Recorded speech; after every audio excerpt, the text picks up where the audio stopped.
இலங்கையில் அப்பாவி தமிழர்களை கொன்று குவித்த அந்நாட்டு அதிபர் மஹிந்த ராஜபக்சேவை கண்டித்து டெல்லியில் இந்திய கம்யூனிஸ்ட் போராட்டம் நடத்தியது.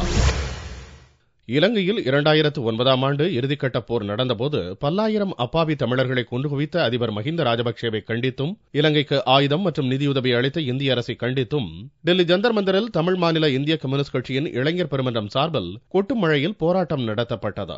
இலங்கையில் வாழும் தமிழர்களுக்கு சம உரிமை கிடைத்திடவும் அவர்களுக்கான மறுவாழ்வு நடவடிக்கைகளை விரைந்து மேற்கொள்ளவும் தேவையான நடவடிக்கைகளை மத்திய அரசு மேற்கொள்ள வேண்டுமெனவும் இந்த போராட்டத்தின் மூலம் வலியுறுத்தப்பட்டது. இந்த போராட்டத்தில் இந்திய கம்யூனிஸ்ட் தேசிய செயலாளர் டி ராஜா, அதுல் அஞ்சான் ஆகியோர் கலந்து கொண்டு இலங்கை அரசை கண்டித்து பேசினார். டி ராஜா கூறுகையில், இலங்கையில் நடந்த போரின் போது நடந்த போர்க்குற்றங்கள், மனித உரிமை மீறல்கள் குறித்தும் சர்வதேச நீதிமன்றத்தில் விசாரணை நடத்துவதற்கு தேவையான நடவடிக்கைகளை இந்திய அரசு எடுக்க வேண்டும் என்று வலியுறுத்தினார். இலங்கையில் நடைபெற்ற போர்க்குற்றங்கள் விசாரிக்கப்பட வேண்டும்.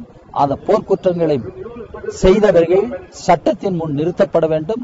சர்வதேச சமூகத்தின் முன் அவர்கள் நிறுத்தப்பட வேண்டும், தண்டிக்கப்பட வேண்டும் என்பதை வலியுறுத்தியும், இலங்கை தமிழ் மக்களுக்கு அரசியல் தீர்வு வேண்டும்.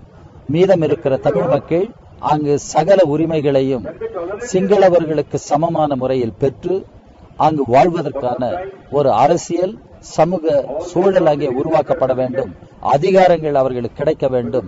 அரசியல் தீர்வு கிடைக்க வேண்டும். இலங்கையில் தமிழர்கள் தங்கள் பகுதிகளில் குடியேறவும் அவர்களுக்கு தேவையான மறுவாழ்வு நடவடிக்கைகளுக்காகவும் இந்திய அரசு வழங்கும் நிதியை ராணுவ முகாம்கள் அமைக்க ராஜபக்சே அரசு பயன்படுத்துவதாகவும் அந்த முறைகேட்டை மத்திய அரசு தடுத்து நிறுத்த வேண்டும் எனவும் ராஜா வலியுறுத்தினார்.